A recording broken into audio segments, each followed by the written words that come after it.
Chers amis auditeurs de la Radio Mondiale Adventiste, bonsoir.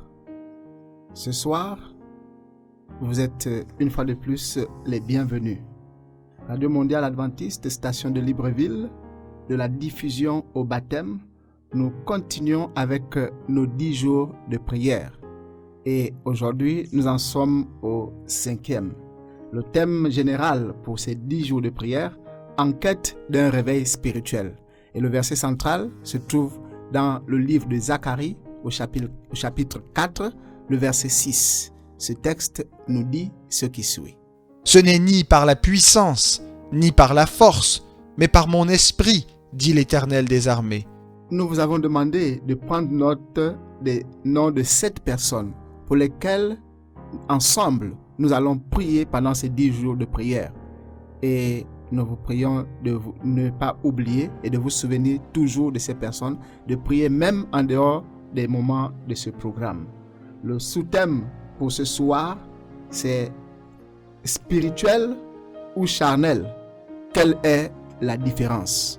Avec vous, pour la présentation de ce thème, nous aurons ce soir le frère Charles Miyindou. Avant de passer à la présentation de ce thème, nous vous invitons à écouter un air musical.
Demandons d'incliner vos têtes pour un moment de prière. Prions le Seigneur. Éternel, notre Dieu et notre Père, nous te rendons grâce, te disons merci, parce que tu as été avec nous pendant toute la journée. Tu as béni nos différentes activités, tu as pourvu à nos besoins, tu nous as protégés du mal et du danger qui nous guettait, et tu as permis que ce soir nous restions en vie et en bonne santé. Et que nous puissions être ce soir pour servir tes créatures, ton peuple, afin de les exposer à ta parole. Et aussi pour élever nos voix vers toi, afin d'intercéder les uns pour les autres et pour ton peuple.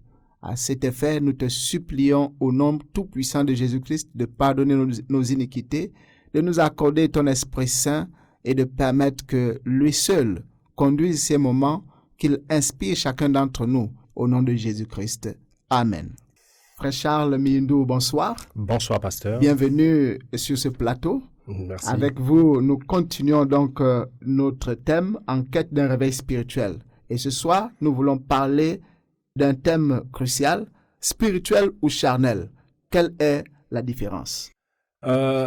Déjà, nous voulons, avant d'entrer de jeu, vous rappeler que le texte de base, 1 Corinthiens, le chapitre 2, le verset 16. Or nous avons la pensée de Christ. Qu'en est-il exactement? Vous savez, notre lien avec le ciel est avant tout lié au Saint-Esprit.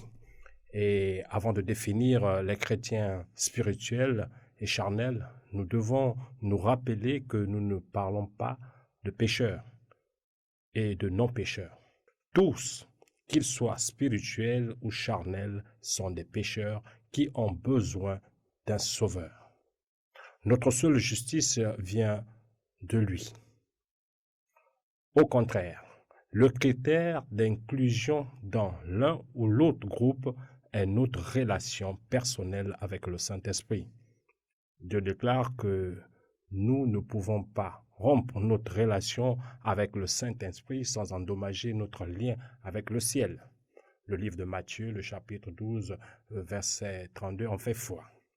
Et notre servante du Seigneur, la sœur White, soutient donc cette approche lorsqu'elle dit dans le livre Jésus-Christ à la page 311, je cite, « C'est par l'Esprit que Dieu agit sur le cœur. Rejeter l'Esprit, c'est obstruer l'unique canal par lequel Dieu peut communiquer avec nous. Et cela vaut la peine de le répéter. La seule personne que je devrais évaluer comme spirituelle ou charnelle, c'est moi-même.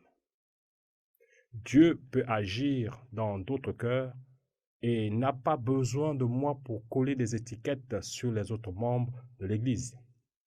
La bonne nouvelle est que si je suis déçu par ce qu'il révèle dans mon cœur, il peut changer mon cœur dès aujourd'hui. Et je voudrais aussi ici mettre une emphase sur le membre d'église spirituelle. La personne spirituelle est un chrétien résolument converti. Bien que né pécheur, il est appelé spirituel parce qu'il entretient une relation vivante et croissante avec le Saint-Esprit. L'apôtre Paul écrit ceci. L'homme spirituel, au contraire, juge de tout, et il n'est lui-même jugé par personne. Car qui a connu la pensée du Seigneur pour l'instruire? Or nous avons la pensée de Christ. 1 Corinthiens 2, versets 15 à 16. Jésus est le centre de la vie spirituelle de l'individu. Il règne dans son cœur et détermine ses priorités. La personne spirituelle s'est complètement engagée envers Jésus et demande continuellement le Saint-Esprit, comme l'illustre le livre de Luc, le chapitre 11, le verset 13. Dans le contexte de la Odyssée, la personne spirituelle pourrait être caractérisée comme bouillon, selon Apocalypse 13, verset 15. Dans la parabole des 10 vierges, elle pourrait être identifiée aux sages, selon Matthieu 25, versets 2 à 4. Celui qui est spirituel fait l'expérience de la vie plus abondante et est rempli de toute la plénitude de Dieu. Il se réjouit d'avoir été sauvé par la foi. Bien que la personne spirituelle soit confrontée à diverses et plusieurs tentations, elle fixe ses yeux sur Jésus. Alors, qu'en est-il d'une personne charnelle? Une personne charnelle peut avoir une relation fictive ou morcelée avec Dieu. Elle peut être discrètement indifférente au Saint-Esprit ou même ouvertement rebelle. Voici ce qu'en dit l'apôtre Paul. Pour moi, frères, ce n'est pas comme à des hommes spirituels que j'ai pu vous parler, mais comme à des hommes charnels, comme à des enfants en Christ. Je vous ai donné du lait, non de la nourriture solide, car vous ne pouviez pas la supporter, et vous ne le pouvez pas même à présent, parce que vous êtes encore charnels. En effet, puisqu'il y a parmi vous de la jalousie et des disputes, n'êtes-vous pas charnels et ne marchez-vous pas selon l'homme? Cette référence est dans le livre de 1 Corinthiens, le chapitre 3, le verset 1 à 4. Nous concluons ici que le facteur déterminant doit être notre relation avec le Saint-Esprit. Le terme charnel décrit une personne qui raisonne, fonctionne et agit selon la chair, c'est-à-dire par la force humaine normale, et non par le Saint-Esprit. Et de surcroît, plus tragique, il n'a pas choisi de recevoir la vie éternelle selon Romains 8, verset 9. Paul s'est adressé au peuple charnel en tant que frère, ce qui montre qu'ils étaient membres d'Église. Il ne pouvait pas les appeler spirituels parce qu'ils n'étaient pas suffisamment remplis de Saint-Esprit. Ils n'avaient pas encore grandi dans la foi comme ils auraient dû le faire. Il est possible d'être membre d'Église pendant de nombreuses années et d'être encore un chrétien charnel. On peut avoir la connaissance biblique et n'avoir pas encore atteint la maturité spirituelle. De nombreux chrétiens charnels ressentent une insatisfaction, une déception ou une absence de but réel dans leur vie spirituelle. Certains sont apathiques et disent « Nous ne sommes que des pécheurs, nous ne pouvons rien y faire ». D'autres chrétiens charnels sont enthousiastes et actifs, peut-être fiers de leur position importante dans l'Église. Malheureusement, Jésus dit « Plusieurs me diront en ce jour-là, Seigneur, Seigneur, n'avons-nous pas prophétisé par ton nom ? N'avons-nous pas chassé des démons par ton nom ? Et n'avons-nous pas fait beaucoup de miracles par ton nom ? Alors je leur dirai ouvertement, je ne vous ai jamais connus. Retirez-vous de moi, vous qui commettez l'iniquité. » Ce texte est dans le livre de Matthieu, le chapitre 7, versets 22 à 23. Quel était le problème? Ils n'avaient aucune relation personnelle avec Jésus et aucun lien avec le Saint-Esprit. Si vous trouvez que vous êtes un chrétien charnel en ce moment, prenez courage. Vous avez la possibilité de recommencer une nouvelle vie dès maintenant. De nombreux chrétiens charnels sont dans cette situation sans le savoir. Et vous priez peut-être déjà pour une expérience de foi plus profonde. Jésus désire que votre joie soit parfaite selon Jean 15, verset 11. Et il vous invite à vous reposer dans la solide espérance de la vie éternelle. Que le Seigneur vous bénisse alors et qu'il vous accorde cette grâce de pouvoir être des chrétiens spirituels. Merci beaucoup, frère Charles, pour cette présentation. Spirituelle ou charnelle, quelle est la différence? Avec le Saint-Esprit, tout est possible. Souvenons-nous, Zacharie, chapitre 4, verset 6. « Ce n'est ni par la puissance, ni par la force, mais par mon esprit, dit l'Éternel des armées. »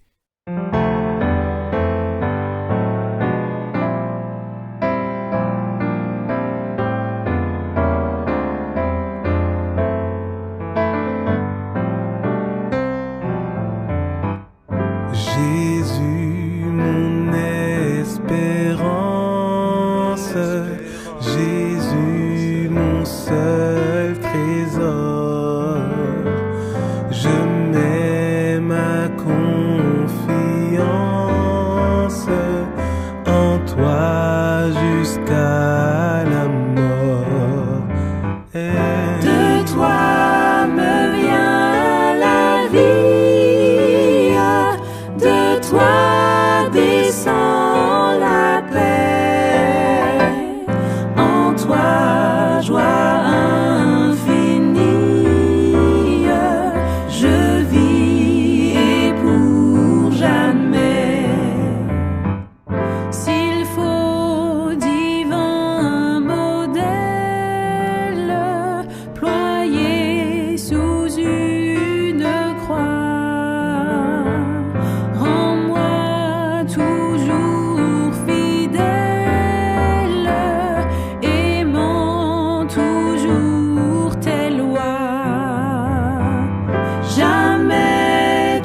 me commande ce qui serait trop lourd. Toujours quand tu demandes, ta main donne en retour. Je veux dans ta lumière marcher le cœur joyeux, montant de la poussière. Bien, après ce moment de louange, nous allons, avec le frère Charles, présenter nos remerciements au Seigneur et élever nos louanges vers lui. Nous allons lui remercier pour les bénédictions de chaque jour. Frère Charles. Prions. Tendre Père Céleste, nous te bénissons et te rendons gloire parce que tu es Dieu. Grandement merci Seigneur parce que tu as institué ces 10 jours de prière pour commencer cette année afin de nous galvaniser dans la prière et nous mettre en relation profonde avec toi. Amen. Nous voulons, Père, te dire grandement merci, Merci, pour tes Seigneur. bienfaits. Parce que tu es celui-là qui nous a accordé le souffle de vie. Tu es celui-là qui nous a accordé le manger. Tu es celui-là qui nous a accordé le boire.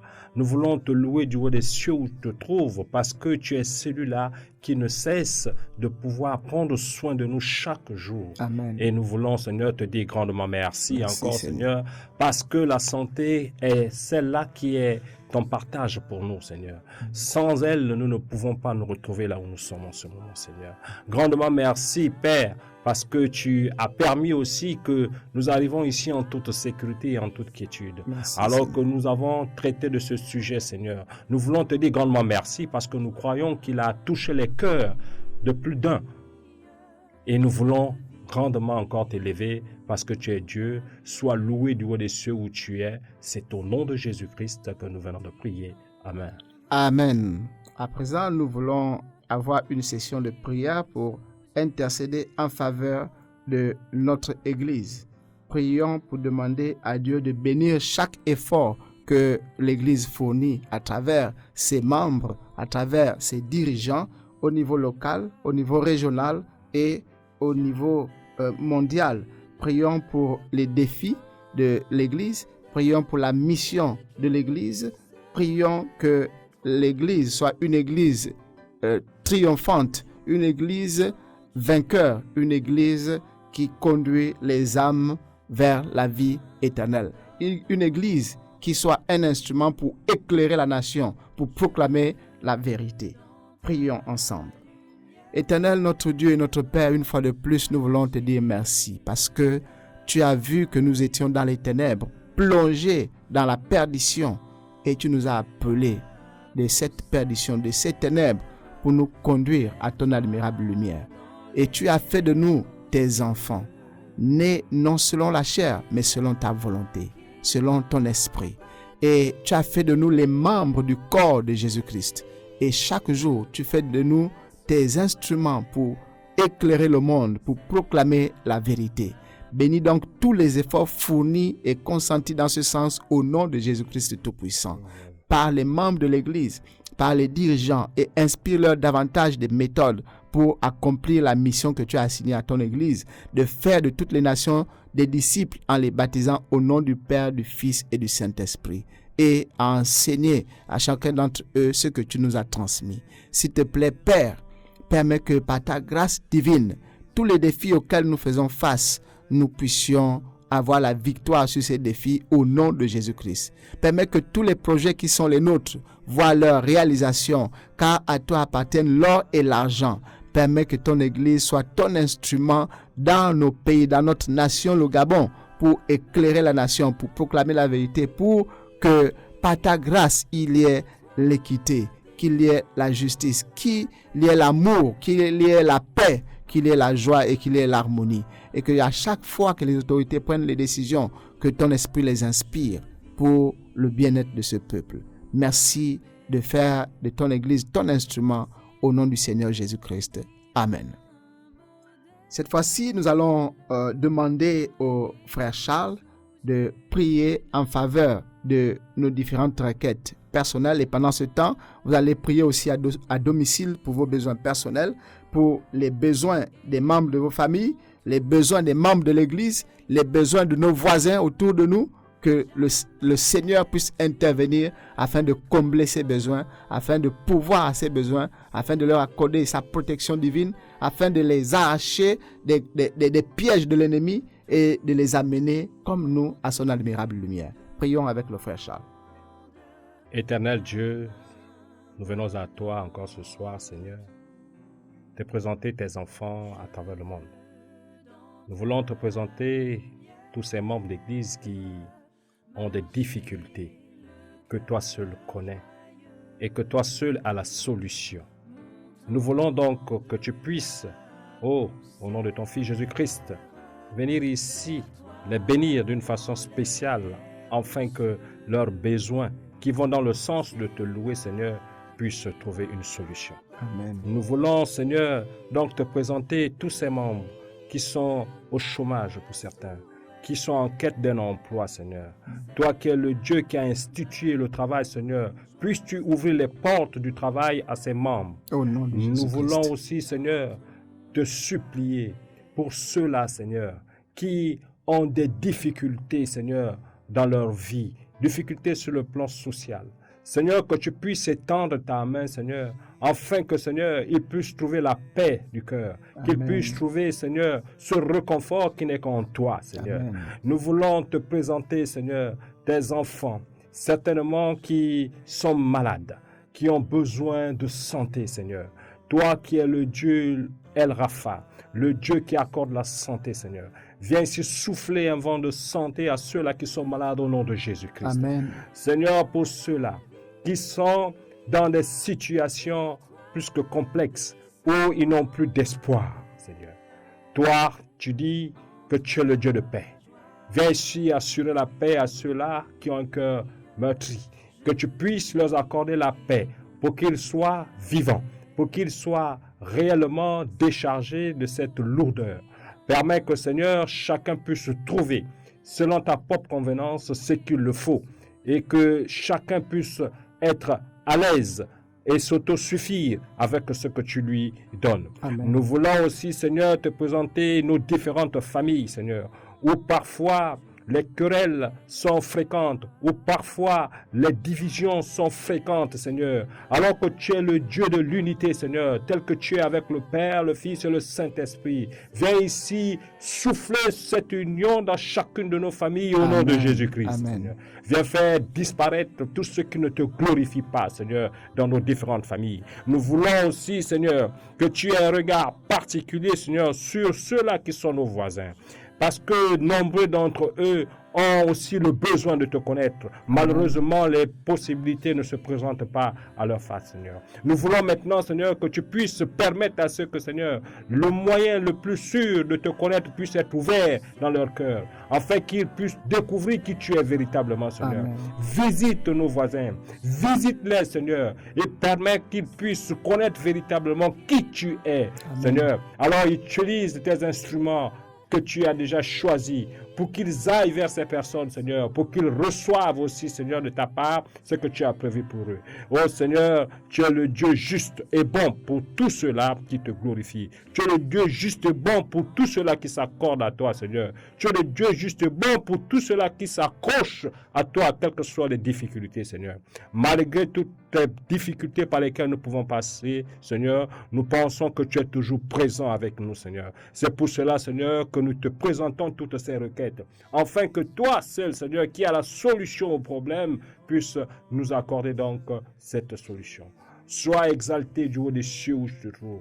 Sois magnifié, Seigneur, dans l'excellence là où tu es dans le ciel, Seigneur. Alors qu'en ce moment, tu es en train de faire un travail extraordinaire dans le lieu très saint, pour la confession des péchés de tes enfants et surtout, Seigneur, pour la purification de ces péchés, Seigneur. Nous voulons, Seigneur, que nous soyons, Seigneur, dans cette marge pour que nos péchés puissent être aussi pardonnés et que, Seigneur, ce besoin pressant de pouvoir te voir revenir puisse être notre partage au nom de Jésus-Christ. Amen. Amen. Amen. Nous allons rentrer dans la dernière phase, dans la dernière session de prière. invoquons le Seigneur pour qu'il nous donne de pouvoir prendre du temps pour l'écouter et pour nous soumettre à lui en répondant par des prières de louange. Et ensuite, pendant que vous y êtes, présentez vos 7 personnes et intercédez pour elles. Prions ensemble. Éternel, notre Dieu, notre Père, nous te remercions parce que tu nous parles chaque jour. Nous prions, apprends-nous à t'écouter, à chercher ta volonté dans ta parole et à nous soumettre à ta volonté seule au nom de Jésus-Christ Tout-Puissant. Nous te prions, ô Dieu des cieux, pour nos frères, pour nos sœurs, pour nos camarades, pour nos collègues de travail, nos collègues de classe, pour nos voisins, que nous voulons voir te donner leur vie, afin qu'ils aient une vie renouvelée en Jésus-Christ, une vie saine, une vie pure, dénuée de toute drogue, de tout ce qui est mal et de tout ce qui est satanique. Nous te prions, arrache-les des griffes de Satan au nom de Jésus-Christ. Ouvre leurs yeux et enlève les écailles qui s'y trouvent au nom de Jésus-Christ. Montre-leur le véritable chemin et apprends-les à y marcher au nom de Jésus-Christ. Nous te supplions, donne-leur une bonne santé physique et spirituelle. Accorde-leur la réussite et le succès. Éclaire-les de ta vive lumière. Affranchis-les par ta vérité divine. Arrache-les des griffes, Seigneur, de l'ennemi et fais de tes enfants et tes serviteurs. Nous te supplions, ô Père, entends les prières de tes enfants qui comptent les noms de leurs proches et des personnes chères et exauce-les pour ta seule gloire. Merci de nous exaucer ainsi, que la gloire et l'honneur te soient rendus au nom du Seigneur Jésus-Christ. Amen. Amen. Merci. Nous allons clôturer avec la prière finale du frère Charles.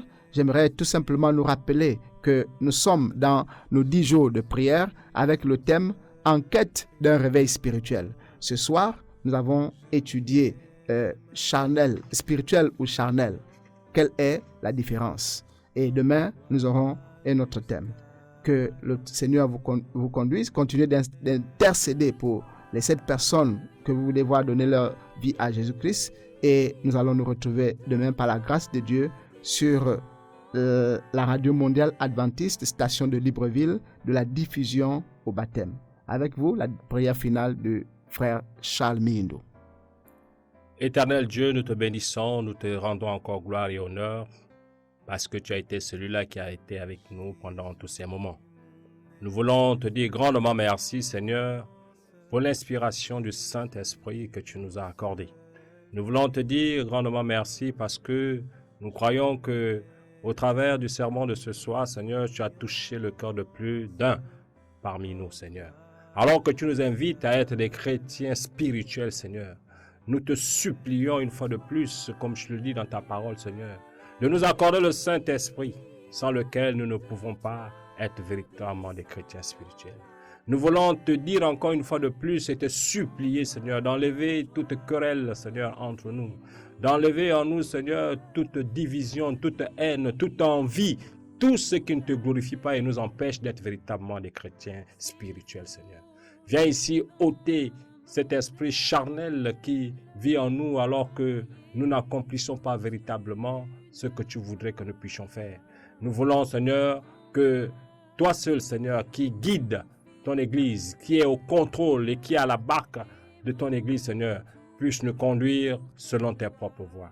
Enlève en nous, Seigneur, cet esprit d'égoïste qui est encore en nous, Seigneur, qui nous empêche de pouvoir marcher selon ta propre volonté, Seigneur. Viens ici, Seigneur, nous accorder ta grâce et surtout, Seigneur, que tu nous permettes de marcher selon les voies et selon les voies de ton Esprit Saint. Accorde-nous encore ton Saint-Esprit parce que nous en avons plus que besoin pour sortir de cet état charnel qui nous habite. Et nous voulons, Seigneur, ressembler, Seigneur, à cette évaluation que tu as faite dans le livre d'Apocalypse, le chapitre 3, verset 15, sur ton église de la Odyssée, Seigneur, que nous soyons bouillants. Et que cet esprit puisse nous amener, Seigneur, à amener à terme cette mission qui est la nôtre. Sois encore exalté là où tu es parce que nous savons que tu vas nous accorder de cet esprit. En Jésus-Christ, nous avons prié. Amen. Amen. Merci beaucoup, frère Charles. Merci. Que le Seigneur vous conduise alors que vous rentrez chez vous. Merci. Chers auditeurs, à nous revoir demain sur la radio mondiale adventiste, station de Libreville, de la diffusion au baptême. Dieu vous bénisse.